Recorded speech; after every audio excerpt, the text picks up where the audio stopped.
Greetings, I am Lies and I use she, her. And I am Scandal and I use they, them. And let's play a game together. Yeah. Alright, so speed dating for ghosts. Well, we liked it right at first and we thought it was cool. It got really, really interesting. And welcome to the second round and video 3. Yes, Here we go. the second round begins. Hello again. Everybody's so flipping gloomy here. I keep thinking, who died? Everyone died. Everyone died. Everyone died. That's me. Everyone died. That's the joke! You know that's the joke, right? Yes. Man, we should just go haunting. Freak out some flashbacks. Give them something to be afraid of. I'd like that. Maybe. Maybe. So I've had enough fear in my life, and also if you're talking about like life was hard and it sucked, I don't really want to add to more people's life being hard if it's just generic flashbacks. Yeah. Yeah. Now, you know, if you want to put, like, the fear of, a lack of community into someone who's super into capitalism and maybe make the world a better place, I might go for that. But, yeah. It'd have to be real specific. Maybe. Maybe. Like, you're gonna do better than me here? Or anywhere? Most ghosts are sad as heck. Or boring. Lots of boring ones, too. Do you know a lot of ghosts? What makes a ghost cool? Alright, I want to ask if you know a lot of ghosts, because you're like, it's hard dating out there in the wild, but then I'll mention that I've dated tons and tons of people. Uh-huh. So again, I'm like, do you know a lot of ghosts? Mostly the ones I meet at punk shows. It's great, because you never need a ticket. Alright, ghost punks. What kind of punk ghosts. shows? So why are you here? I was like, you already said why you were here. Mm-hmm. You said it's hard meeting people out in the wild. Right. Also, you might be talking like you're super cool and stuff, but your posture says you're sort of melancholy. Uh-huh. And a little bit like, it just basically verbally posturing. You look still a little bit like depressed and shy. Uh-huh. And so I think that contrast is done on purpose based on the game so far. Yeah. What kind of punk shows? Emo! Emo. And the harder old stuff. Yeah, I know. I'm a cliche. Alright, I like emo. I like the harder old stuff. I'm not really into those. I like the harder old stuff. Honestly, when society was really hard and people came out and got on stage and screamed about it, there are things about that that's really valuable. Uh-huh. Because, like, my experience with punk is really that it is basically, very functionally, a rage against the machine. It is calling out the system and the flaws within it. God. And talking in depth, real, usually very candidly, but often in allegory, about what the fuck is going on and why we hurt each other. Which I actually thought was really funny. So if you guys don't know, there's a band literally called Rage Against the Machine, and when they apparently came out as being fairly basically left-wing for, the United States, a lot of people were shocked and like, oh my god, keep your fucking politics out of this. And they're like, what the fuck did you think Rage Against the Machine meant? Like, what did you think the name was? Like, what is it? Like, and most of them really are. Like, a lot of them really do try to have a stance. That's what they're doing. Like, they're punk screaming about is a political stance. It is. Period. Alright, I like the harder old stuff. I'm sure you do. I don't meet a lot of ghosts like you.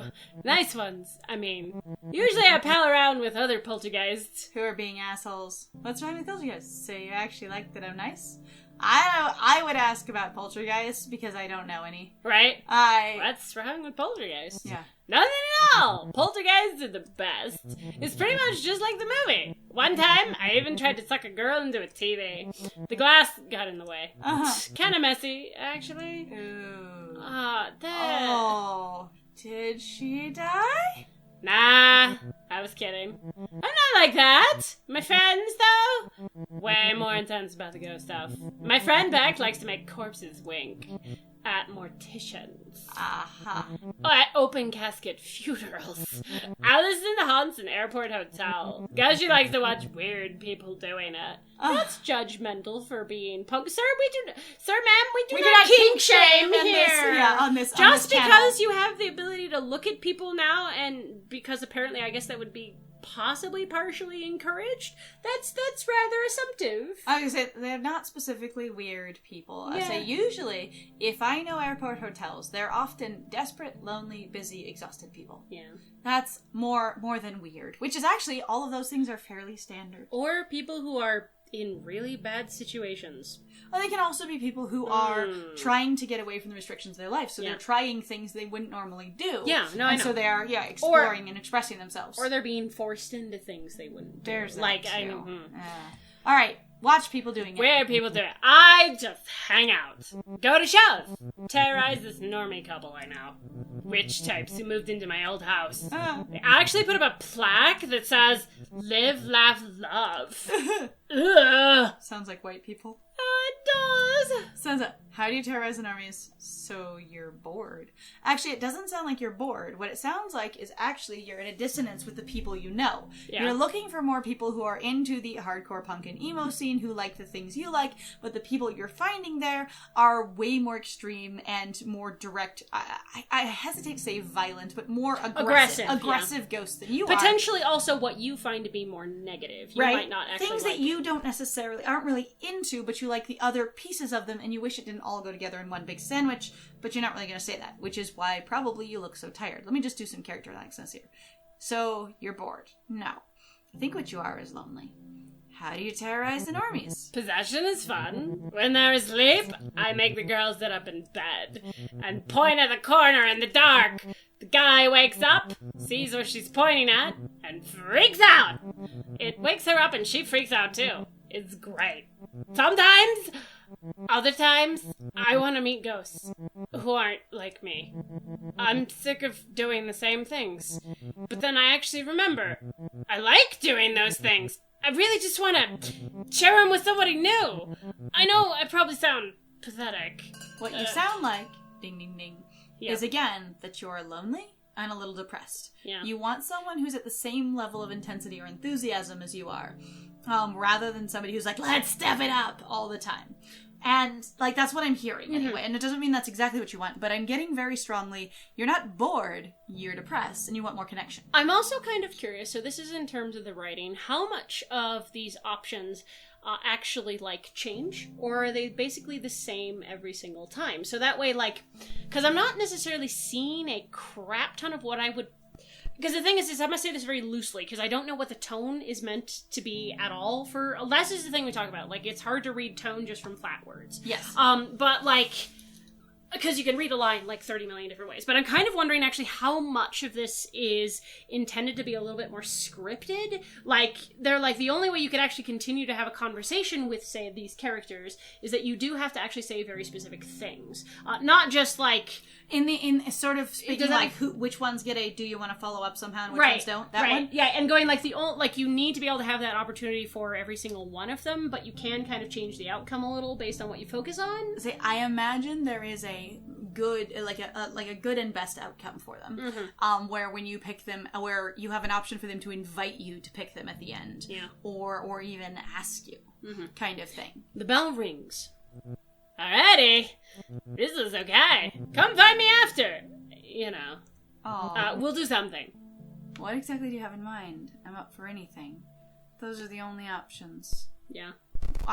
I would just ask, what exactly sounds a little strict to me, a little stringent. What exactly are you thinking? Not what do you have in mind? Or what exactly do you have in mind? I was going to say, but adding exactly tends to demand a level of specificity. It's also, so as far as I understand in terms of writing, so it's it's a more passive voice though. When you end things in Y or like LY, it's more passive. What exactly do you have in mind? You know, it's not as direct. It's a little bit more, soft. Because if I said, what do you have in mind? What do you have in mind is a direct thing.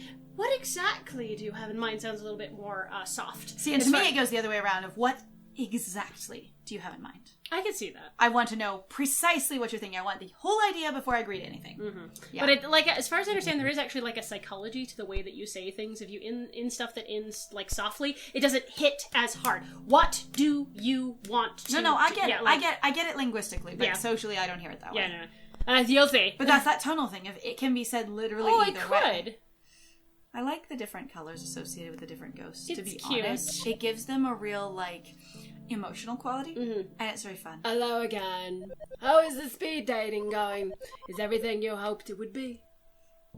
You're my favorite so far. There are some weirdos here. It's just depressing me. I would not say any of those things. No, be like... I would not call people weirdos. I wouldn't say it's depressing. And I definitely wouldn't be so brazen as to say you're my favorite so far. No. I would really just be like, it's interesting. That's rude. Like, for me, I would... Especially because you don't know this person at all. Like, this individual. I would be like, you know what? It's interesting. And it wouldn't depress me. Learning people's stories, even if they're sad, doesn't depress me. Mm-mm. Or it's just fascinating. It's been a real eye-opener. It's, like, you'd say any number of things, but going like I said, I would tend to say, it's been really interesting. I say, so... I really don't know what to pick. You've actually got me on this one. Yeah, this one is so far out from what I would say. I guess the most neutral one is there's some weirdos here. Because you could kind of say that affectionately. It's probably not going to be taken that way. But I could be like, there's some real weirdos here. Like, interesting people, you know? God. There's a wild, weird people. And I accept it. And I have been one of those people that has used weirdo as a complimentary way of like, you're so weird. I love that. And that's the thing. I'm like, it really depends on your crowd. Like, that's why I get so iffy about sometimes people casually using either, like... particular words or things. I'm going like, I understand that probably for you that's very affectionate, but to me it can be really nasty. Yeah, there is some of that, and finding out what language people have and what it means to them is really valuable. Weirdos. Yeah, I thought so. That's not very nice, now is it? No, it's not. Even the living are a little weird. It's true. The dead, well, just look at me. I look like cotton balls. You look cute, honestly. You look more like pollen. Okay. See? We're creatures out of some horror show. No. I've met all sorts since I died, let me tell you. Some prickly pears, some goopy gusses. They're all getting by. I, for one, see death as a gift. I know. You've definitely made that very clear. Sure, there's plenty I can't do anymore. But mostly, dying's made it easier to do the things I love. Which I think is great. My back stopped hurting. Okay, that's First cool. time in 20 years. Oh my god. Hattie looks at the garden rotting around you. Hattie? Yeah. She introduced herself as Hattie before. Oh shit, I forgot. That's okay. Oh god, I totally forgot. Do you like gardening? I would say yes, but I love gardening is the closest. I never much care for flowers. They're beautiful, but they sure don't last. Vegetables are where it's at. I was gonna say, vegetables produce flowers first. They do? Just so you know. You know what? You need flowers to actually get vegetables, because those are fruiting bodies. You unless they're roots. They're root vegetables. I would say, if they're root vegetables or like... A lettuce actually is a flower. It is! After a fashion. And then the flower goes to seed if you let it, shoot up a seed stalk kind of thing.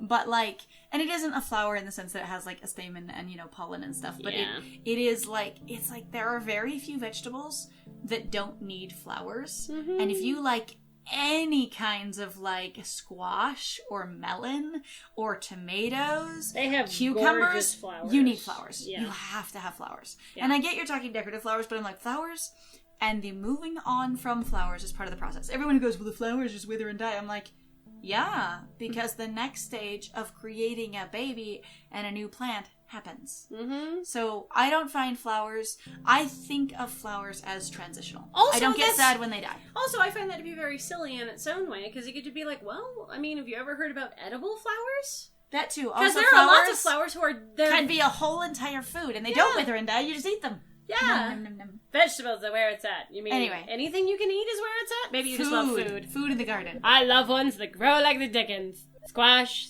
snap peas, spaghetti squash vines are thick and sharp. Things that must flower first. Also, like flowers, like squash flowers are huge. Yes. Oh my god. Yeah. All right. Anyway, thick and sharp. Yep. They will choke other plants if you're not careful. It's true, actually. And bury them. They will. So we actually had a garden last year, and it was a lot. It was. Tried it, like, dedicatedly for the first time in my life. Like, didn't do the whole 9 yards of out there every single day, no matter what. Mm-hmm. But, like, successfully grew melons and cucumbers spaghetti squash and butternut squash and zucchinis. Yeah. And some carrots. 1 carrot, actually. Some potatoes. We had some potatoes. And a lot of tomatoes. So many tomatoes. They were really good. They were really, They were really good. They were so much better than the store tomatoes. Oh, my God. Yeah. Ate them for a couple of months after we brought in the green ones for the winter. Yeah. I think it was amazing. It will choke other plants if you're not careful. How about spinach? I like tomatoes. I like tomatoes. They are. If those are the options, tomatoes. Tomatoes are finicky plants. They need water to survive, of course, but too much and they'll start to get sick. It's true. Also, too much or too inconsistent of water, and they will tear and burst. Yes, you actually have to have a consistent watering schedule because otherwise, they will grow too quickly, and they'll rip their skin. I would say basically the inside will grow faster than the outside. They don't grow too quickly. Because the thing is if you consistently have a ton of water but no root rot, the whole thing will grow quickly. Yeah. But if you go and you have lower water, they'll grow slower and form a harder skin. And then you give a ton of water, the inside grows fast and splits them. Yeah. As I say, anyway. Now that we're ghosts, I know we don't need to eat. I still like to grow food. Help something live, you know? That's really cute, though. Also, if you actually can grow things while you're dead, living people could benefit from it. They could have food. The bell rings. Oh, there's the bell. I'm doing the nursing home tomorrow. I'd be honored if you'd join me. It's not as exciting a date as other ghosts might offer, but it has its rewards. Someone dear to me is taking a turn for the worse. You mean your husband? I'm afraid he only has a few days left. I want to make sure he knows they won't be his last. You mean your partner, who you mentioned? Is he dying? Also, it'd be real awkward to go on a date with you and then, your partner joins us. Not in a bad way necessarily, but just like hi, we're on a date. Welcome to the afterlife. Now, the thing, though, is it depends on how you view a date. So for a lot of people, a lot of folks go, if I'm on a date with you, it's a romantic date, and it will be exclusive between the both of us, at least as far as I understand it. You really do need to discuss if anybody else is really going to show up or join you, and giving the other person the option whether to opt in beforehand, which is the most polite thing to do. And then if they're not, though, also when they do show up, you need to also account for the fact that they might not be able to tell you no effectively. So just dating is a complex thing, and it can be incredibly very friendly, and you can have a very casual quote date. Friend date. Friend dates are great. Everybody, I encourage you to date your friends. And just date your friends the way you would a romantic partner without the romantic context. Yeah. Make an effort for them. Schedule time for them.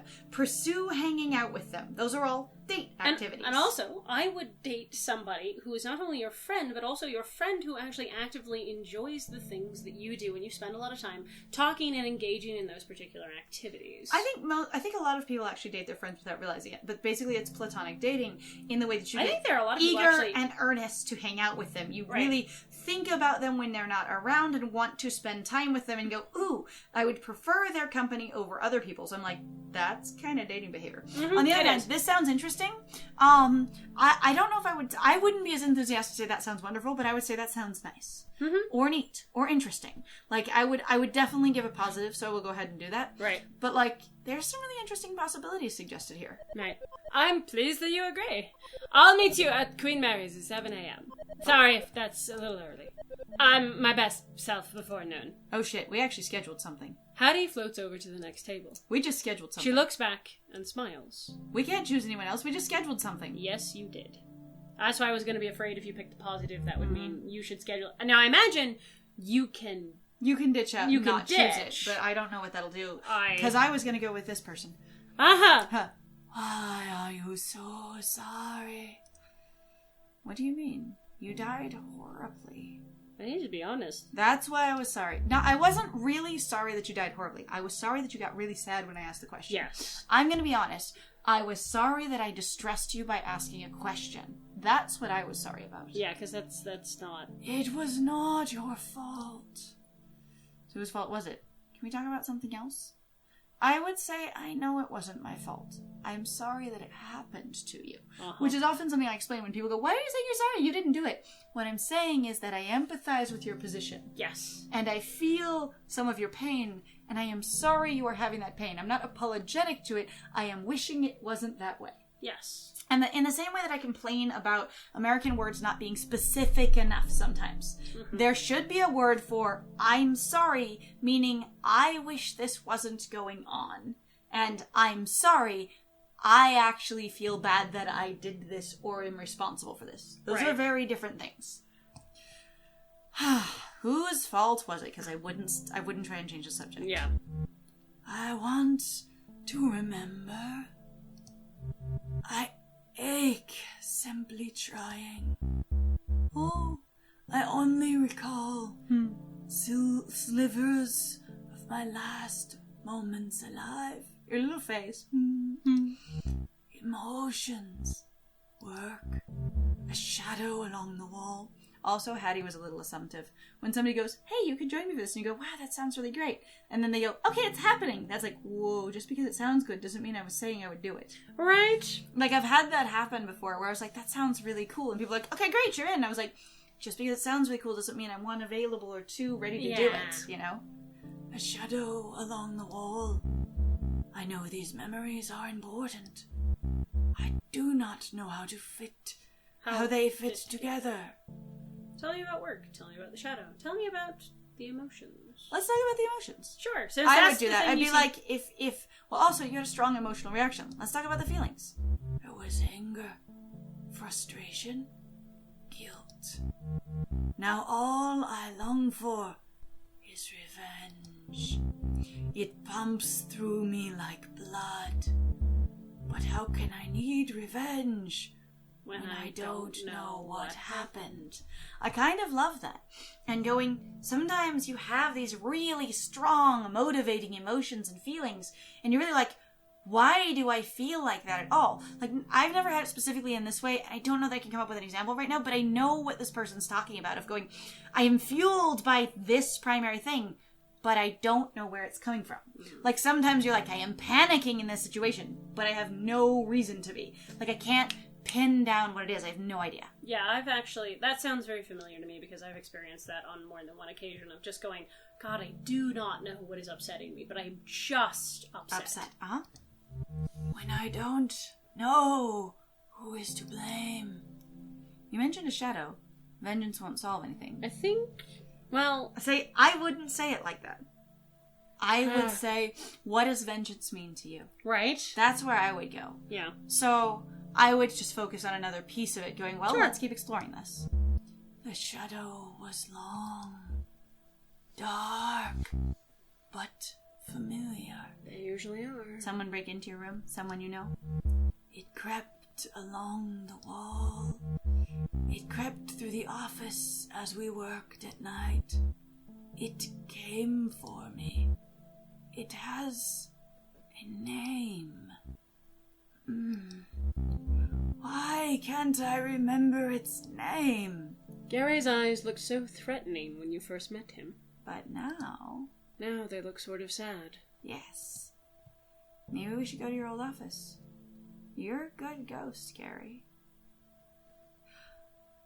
This feels really like wrapping it up non sequitur. It kind of But does. this also sounds assumptive of I'm involved in this. Yes. Because you've already promised one other person's. Also, I would just feel like... So there's a thing here of going, have you thought about going to your old office? Versus, we should do this. There's a level of dating games, even ones that are much more like complex, long-term otome games and stuff like that, going, I am instantly involved. And it's like, but you're not. There's also a level of just protags in general. I am involved, and going, but you're not. It's very, I want to almost say, like, there's a very assumptive, like, center of the world sort of experience where you go, I am involved, and you're like, wow, what? When? Who the fuck are you? When did that happen? Why do you believe this? But the thing I love is that everybody basically, though, bends around more or less the protagonist in that case, or a lot of the main characters. Like, when we've played various Otome games, you're kind of like, why does everything have to basically center on or involve you at all? And in that way, it really does sort of create this sort of hurricane, eye of a storm, as it were, that just centers on the protag, and nothing basically happens without the protag really being involved. And it makes the world seem very, very small. And the thing is like, everything involves the protag in the sense that it's their story. Yeah. But they don't have to be directly involved in everything. They don't. Like, stories really can have stuff that happens over there and it affects the protag and it's a piece of them, ultimately, or their experience, but they're not there doing it. You know? You're a good ghost, Gary. Your kindness. Look at that little smile. Aww. It is rare among our kind. I was like, also, our character seems to be relatively nice, or at least has an option to be very nice, because people have called us nice consistently. Yeah. And I don't know if that's just the way I'm playing it or not, but it's kind of cute. I still feel the blade, the life After the final bell, together we will discover why. Ooh. Now, will you do it Now's again, the bell. game? The bell rings. Are you going to suggest someone? Are you gonna... Gary left a strange transit map behind. Routes you've never seen. A certain stop is circled. It's a you can meet me here. Or is that just the only convention? Because the last one, they need to be the most mysterious, so they have to give you other things? Well, that's what I was going to say. Perhaps they wrap it up with the last one because you were with them. And they can't say the same things with the other ones. Mm-hmm. But it also just might be... It might be a convention of how the randomizer works. Like, these may specifically be weighted as certain ones can land here, and here, and here. Yeah. But it's a separate bank for each. So, Right. like, these ones can't land here or Right, here. they're going, this is the dark one, this is the light one, this is the whatever. Like, there is a theme to them. There does, though, really seem to be kind of a theme to them, but I can't quite tell. I appreciate that Hattie was very excited, but at the same time, I think Hattie's very self-contained and will handle themselves just fine. Yeah, Hattie I was going to go with Gary because Gary's story was very interesting to me. Mm-hmm. Also, if I wanted to spend some time with someone, this feels like it would be the most interesting piece of time where my brain is right now. Sure. So, like, Let's do it. I understand completely what Hattie is doing, but I'm not particularly connected to it. That's cool. Do more of that. And also, Drea sounds like they need more help. Yeah. Huh. Gary. Let's go. Check out Gary. Mm-hmm. I also then wonder what happens when you don't pick various people and if it comes back and bites you in the ass or anything. Well, that's what I was going to say. I wonder if they show up again, they go, oh no, you stood me up last time. Right? Like I said, I wonder what level of complexity this game is. So this game was not a free game, yes? No, but it did come as a part of a bundle. No, we bought it as part of a bundle, but Yeah. and if someone was going to seek it on their own. So, like, because of the price of this game, I assume there's a good amount of content here. I do too as well. And I'm wondering, again, how deep it goes. And I definitely am going to be like, I will probably play this more. I'm thinking it might be interesting to play on stream at some point and choose other things as well. That could be fun. But We I'm can play really that. glad we're doing it this way. You Also- arrive at the bus stop where Gary asked to meet. Also Halloween, that could be fun. It's true. The last bus went by hours ago. Still, there are other ghosts waiting for something. One natters to herself like a squirrel. Actually, squirrels kind of do this, like, weird little chirp bark thing that's hilarious. They do. Another is on the ground, arms around his knees, rocking back and forth. I don't know if that's considered waiting for something or just getting overwhelmed. The third ghost has his back turned, staring silently into the darkness. They don't owe me. He doesn't owe me his attention. He does not. It's Gary. That's why, though. Bless sneezes. It's me, half sneezing all day. Yeah! Oh, bow tie! Bow tie! He It's- is wearing a bow tie. Yes! Also, no hands. No hands. Where did your hands go? How low are your hands attached? Do they just float in front of you? You don't actually have arms, do you? Who knows? I wore a bow tie. You look nice. Or are you ready? I was gonna say the bow tie looks nice. I would say it looks nice. Wow, that's nice me. bow tie. I Yeah. tend to do that. Like, if I'm, like, I don't think he looks bad. I think he looks interesting, but I wouldn't say he looks nice. Uh-huh. But I would say your bow tie looks nice, and I've done that for a lot of people where even if I think they're super fucking interesting, but I don't say, wow, you look really pretty, because that's not the Yeah. acronym, like the word I would use, you look nice. Close Yeah, enough. picking a specific aspect to actually compliment rather than just doing a generalized admiration, as it were, is actually, as they say, more effective for connecting to people. It's also much more truthful and it's for very me. personalized, too. For me, when I go, your eyes are striking, I mean, your eyes have my whole attention. I don't mean, like, well, I couldn't think of anything else to say. Right, exactly. But when there are very few people that I just go, wow, they're so goddamn pretty. And I usually don't see people as an entire picture, just for myself, going, wow, you're just really hot. I go, wow, that dress looks stunning on you. Mhm. You know, and it really is like highlight more of the dress, but I wished to look respectable. One must look respectable when meeting one's end. Which is definitely a value system that's very interesting. It's true. Of going, you know what? If you've come to face a big task, put on your best, you know? Even for the second time. Also, I thought you would like it. You're That's adorable. kind of cute. Honestly, I can't even tell you exactly what I like about Gary, but there is something very charming about it. I love it. Honestly, that statement, I love. Gary smiles. Noodly smile. Briefly. Yes. We are going to the place where I died. The office where I worked as an accountant. Yeah, I was about to say you sound sort of edgy. A mutant. Uh-huh. Under the tracks. Oh. Where the trains grind and the walls shake. Oh, I say one of those like basement accountants where everybody in the upper floors gets better privileges and you guys are just dealing with the numbers. They shove you away in a basement. Yeah. And it's one of those dark, quiet number crunching jobs that are usually underappreciated. Ugh. Also, though, I could totally think about why someone might kill you if, you have data that they don't want you to actually compile or share. Yeah. The dead end of a crooked drive. Sounds spooky. Honestly, sounds sad. Sounds really pretty, miserable working environment. It kind of does. At first, the noise made it difficult to work. Yeah, sounds like a depressing job. Yeah, kind of. The rumbling shook the numbers out of my head. We grew accustomed to it over time. Yeah, you do. Oh god, that sounds like a depressing job. Ugh. Now I even miss it sometimes. Because the monotony was useful. God, I've had that sometimes about, jobs, even the ones that I've hated, where I just go, God. Parts of it are so deeply familiar after a while that you go, that is the thing I want. Yeah.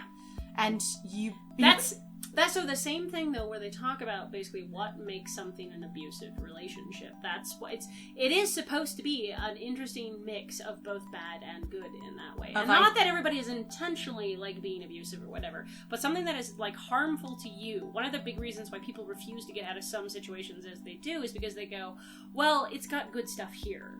Also, in the case of, what I'm going to say, an abusive job or a job that misuses you. Yeah. There can very much be an experience of going, it does what I need it to do, or it's at least stable enough that I know I can count on it.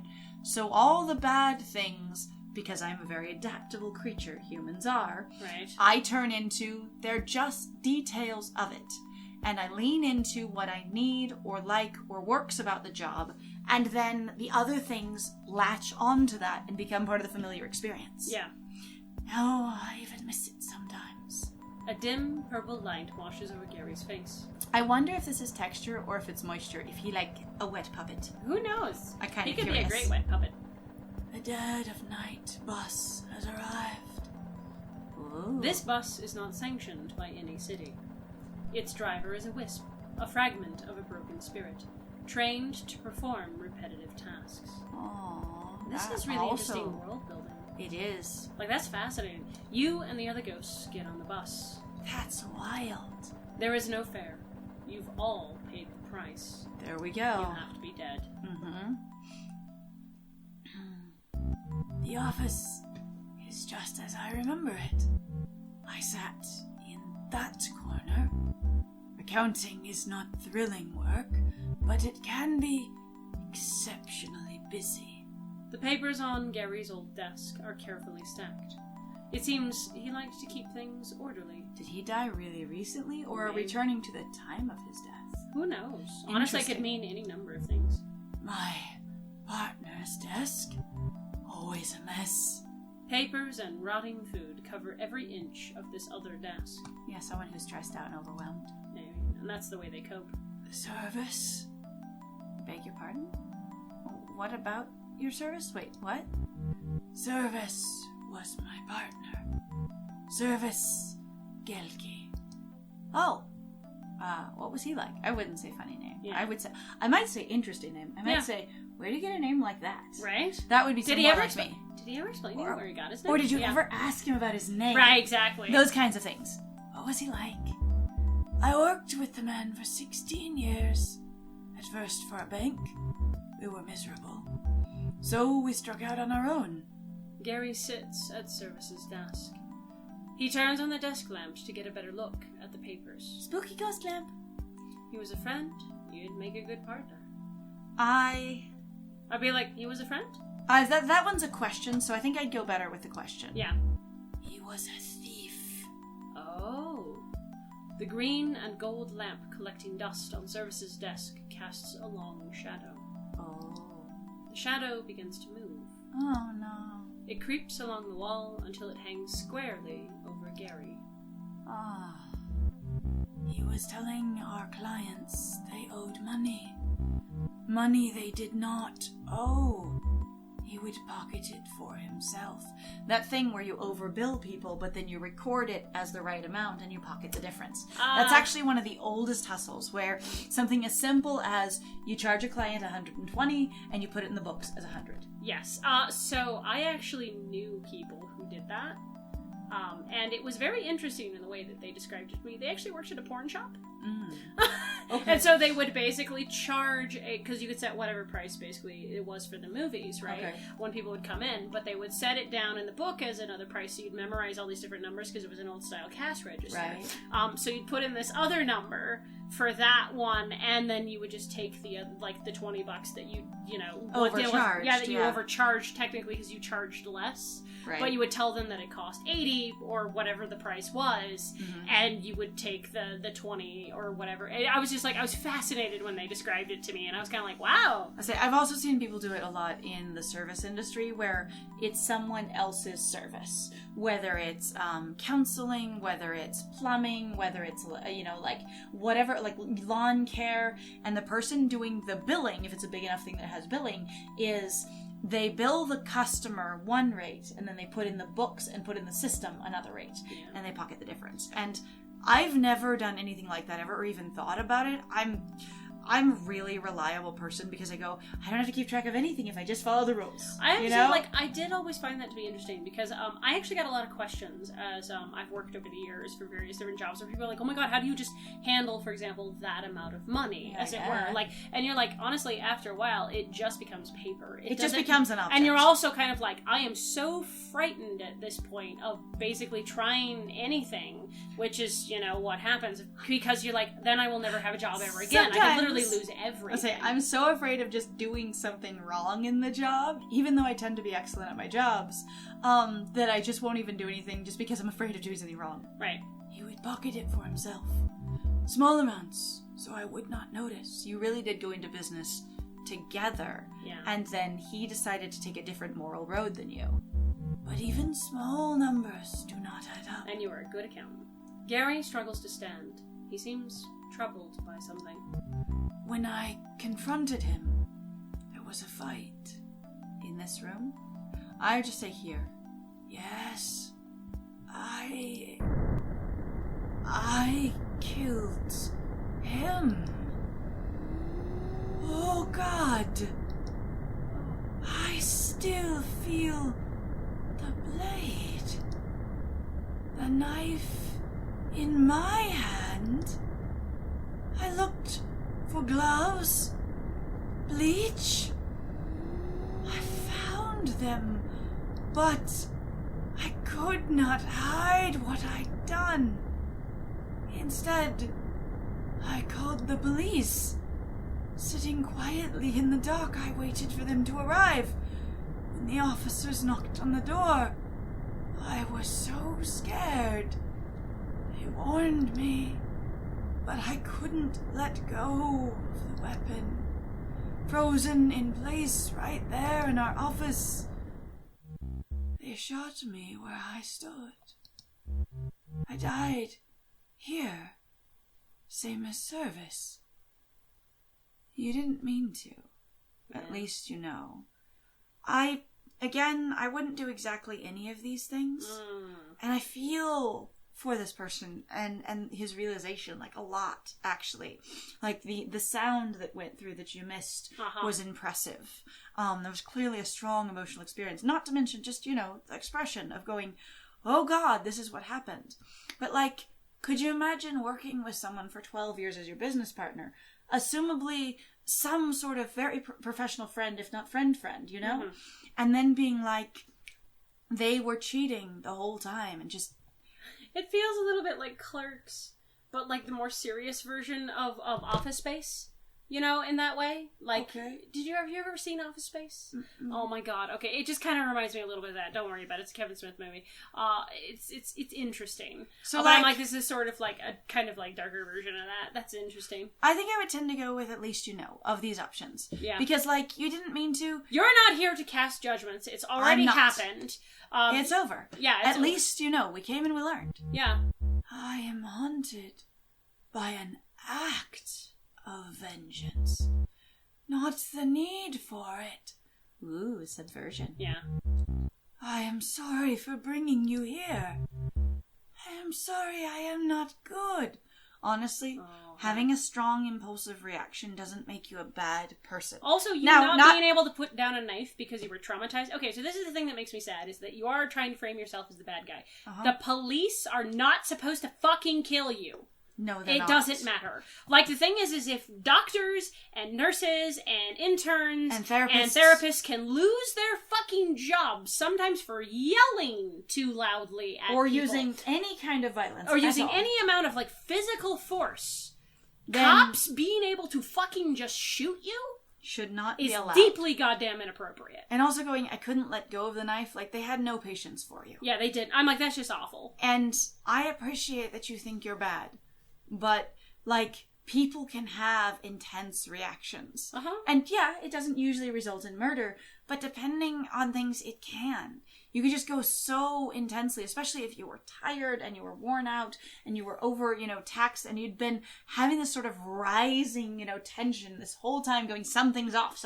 And you keep going, now I'm finding weird things missing and going on. And going, what is this? If he's trying to hide it from you, he may be gaslighting you. He may be making your entire life hard. I'm not justifying a murder, but I'm saying one extreme act does not make you a horrible person. Yeah, it does not. You're a good ghost, Gary. Don't be sorry. It sounds like a whole sentence. You don't need to be sorry about that. You are right. Sorry is reserved for those who are not. I must carry this burden, atone for my act. I take comfort knowing service is out there. Honestly, when moving to the afterlife, it also takes on a completely different weight. Like, yes. If you are someone that can burst into that kind of a rage in regular real life, you may not be safe to be around. You may not be a person that can function safely in complex and difficult, stressful relationships. However, once you are in the ghost world, well, as far as we know, people cannot kill each other. You really aren't a bad person anymore. The rules, like, all bets are off when murder can't happen. There's also the other thing, too, that some of that is also, like, we don't know what kind of relations they're having. Yes, there's some amount of responsibility. Like, he could have just lashed out, honestly. Basically, I grabbed something trying to get you away from me. I was, like, lashing out. We're not exactly sure, like, what the description of the situation is. But the thing is, like I said, it's happened, and in this case, you can kind of go, you know what, dude? It was an occurrence. You're done. Also, again, it's completely over. You're in another world now. And it's okay. I understand, though, if you need to keep feeling the way that you do. Like, you're allowed to have that. It's your eternity. I also love the idea that you can go hunt down Service and just talk about it. And also, again, all bets are off. Service isn't going to be suffering from poverty or a need for wealth or anything like that here, as far as we know. It's just sad. Somewhere. Perhaps seeking his own vengeance. I suppose it is only right that I give it to him. Oh, Gary. Oh, and that's it. Gary is gone. The office is darker now. On the wall, you see a portrait. 2 smiling men. Service and Gary. The day they opened their firm. Yeah. The office begins to shake as the first train of the day rolls by overhead. But the picture stays fixed to the wall. Oh, damn. And the whole thing's probably sealed the way it is, sort of as a crime scene, but also to be dealt with in whatever way. Oh, honey. Damn. Anyway. Alright, guys, I'm going to show you something real quick. Yeah, we're going to actually show you this is the graveyard. Yes. So we've got Vera, and we've got Gary. I don't actually know what happens if you click on them. I don't know either. Hang on, we're going to try one real quick. Oh, there you go. Spirit you can replay the date, you can go back, you can learn about them, look at that. House fire. So that's really fun. And you can unlock all of these things, and there's lots of them. Also, there's a beach with more people in it, which I imagine one of them is the antler ghost. I imagine. And so there's quite a bit to this game, and based on the continued world building, I would tend to say there's a lot more going on here. So I would totally recommend trying this out if you're curious. This is also way more fucking complex than I thought it was going to be. Like, damn. Again, like, the price of the game suggested there was a lot more to it, which sometimes it's fun to see that when the game starts really simple and you're like, what else is here? And then it just really pays off. Yeah, I think the game is like $8. Don't quote me on it, I don't remember. Also, games like this do go on sale, and we got it in a bundle, so if you are looking for it, bundles are such a great option on itch. Sometimes you can get 30, 50, 100, 200 games or more for the price of one. Yeah. And obviously you can donate more because that's the way bundles work. Yes. But like, if you're strapped for cash, donating anything helps the cause more than nothing. Especially because a lot of the bundles do go towards good causes. We've contributed towards the Black Lives Matter one. We've contributed towards an indie bundle for Palestine. We were there for queer support. Yep. Like, it's you totally... can buy into things you care about and get something you enjoy. Yeah, so thank you very much everybody for joining us. This was a fantastic game to play with you. We will see if we continue on. We might, like I said, as we've discussed, we might actually just do this on Twitch. Yeah. This is really fascinating though. So thank you for joining us. If you like what we do, please feel free to like, comment, subscribe, and also share our videos. It actually helps out a lot in regards to the YouTube algorithm. Please also feel free to go check out our Ko-Fi, our Patreon, and our Twitch. We have some links in the description down below. We'd love to see you in any of those locations. It actually helps us out a lot if you support us, because, you know, then we can get better gear, get better games, that sort of thing. And also maybe stop it so we stop having a single headphone. Yeah, and get more headphones. Yeah, alright, so I have been Scandal. And I have been Lies. And it was great playing with you. Bye!